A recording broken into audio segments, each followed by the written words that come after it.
طبعا يا عزيزي مش محتاج اقول لك ان النادي الاهلي هيلاعب نادي الزمالك في نهائي كاس مصر يوم الجمعه، وكمان مش محتاج اقول لك ان دي اول مره نهائي البطوله يتلعب خارج مصر بين قوسين في السعوديه. ولكن يا عزيزي انا محتاج اقول لك ان دي هتكون مباراه فض الاشتباك ما بين الاهلي والزمالك. هيجي واحد يقول لي اشتباك مين يا ابو اشتباك؟ ده النادي الاهلي لوحده معاه 38 بطوله كاس ونادي الزمالك معاه 28، فازاي اصلا ما بينهم اشتباك؟ اقول لك يا عزيزي ان قبل المباراه اللي هتتلعب يوم الجمعه دي النادي الاهلي لعب نادي الزمالك 20 مره في نهائي كاس مصر، وكل واحد منهم قدر يفوز على التاني 9 مرات، وتقاسموا كاس البطولة مرتين، فبالتالي الفريق اللي هيفوز على التاني يوم الجمعة هيكون ليه فرق فوز واحد عن الفريق التاني، وبكده يكون الاشتباك اتفض الى ان يلاقي النادي الاهلي نادي الزمالك مره تانية في نهائي الكاس. طيب تعالى نشوف الفرقتين عملوا ايه في اخر 3 مباريات ليهم عشان نقول ازاي النادي الاهلي يقدر يفوز على نادي الزمالك وازاي نادي الزمالك يقدر يفوز على النادي الاهلي. النادي الاهلي في اخر 3 مباريات ليه قدر يفوز في ال3 مباريات، وقدر كمان انه يسجل 7 اهداف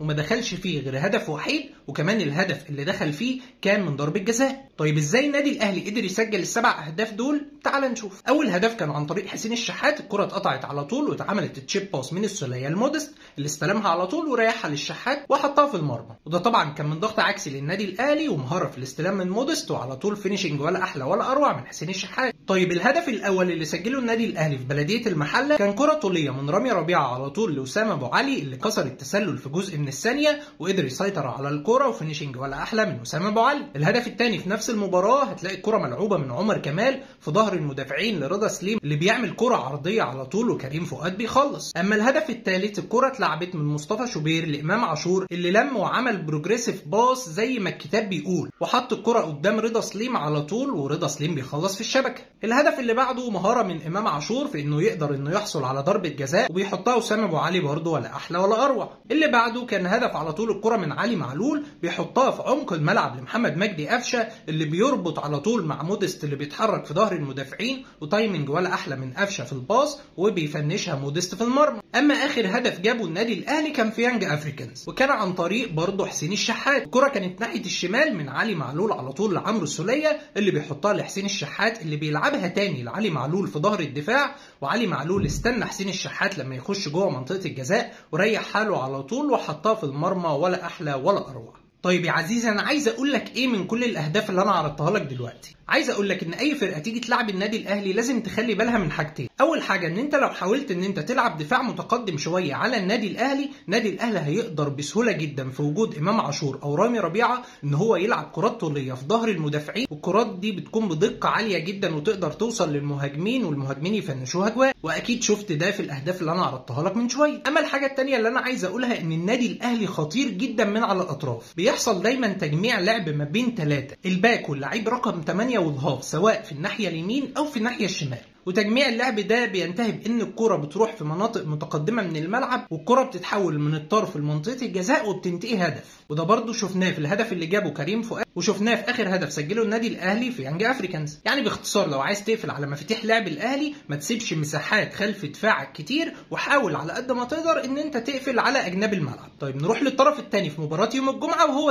الزمالك داخل المباراة دي بدوافع مختلفة بمدرب جديد اللي هو جوزيه جوميز وبصفقات جديدة تم تدعيم بيها الفريق في شهر يناير. والزمالك في اخر 3 ماتشات قدر ان هو يفوز في مباراتين وتعادل مباراة وسجل 3 اهداف واستقبل هدف. طيب تعال نشوف ازاي الزمالك سجل ال3 اهداف بتوعه. اول هدف كان عن طريق ناصر منسي، الكرة اتلعبت من ناحية اليمين لاحمد سيد زيزو ونزل ناصر استلم الكرة وحطها لدونجا اللي خلصها على طول لعمر جابر اللي عمل تشيب باس لناصر منسي اللي اتحرك في ظهر المدافعين وخلصها على طول في المرمى. اما الهدف الثاني فكان ضربة ركنية وشيكا هنا بيرفع ايده اليمين، معنى كده ان هم متفقين على حاجة، بيلعبها على طول شيكا على ايمن قريب ويحصل دربكة في الدفاع الى ان تصل الكرة لناصر منسي اللي بيحطها في المرمى. اما الهدف الثالث لنادي الزمالك فكان في مرمى الداخلية، كرة وسط تكتل دفاعي كبير جدا والكرة كانت بتتنقل في نص الملعب الى ان تستقر الكرة عند دونجا اللي بيعملها تشيب باس برضه في ظهر المدافعين لعمر جابر اللي اتحرك على طول وفنشها فينش ولا احلى ولا اروع. طيب عايز تقول لنا ايه من الثلاث اهداف اللي انت عرضتهم لنادي الزمالك؟ اقول لك ان نادي الزمالك قدر يسجل هدفين من 3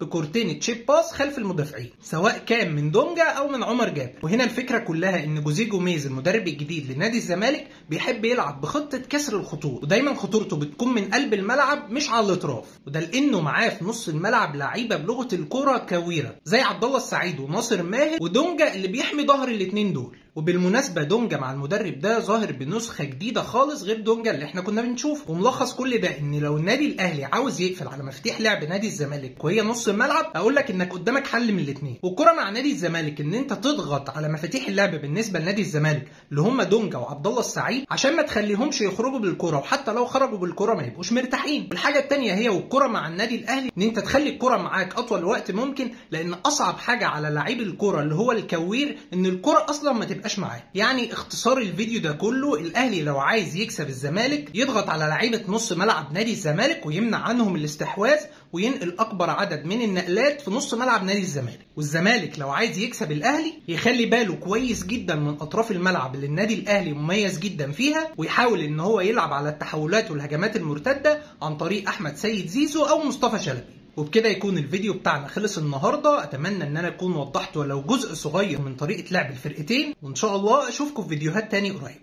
سلام.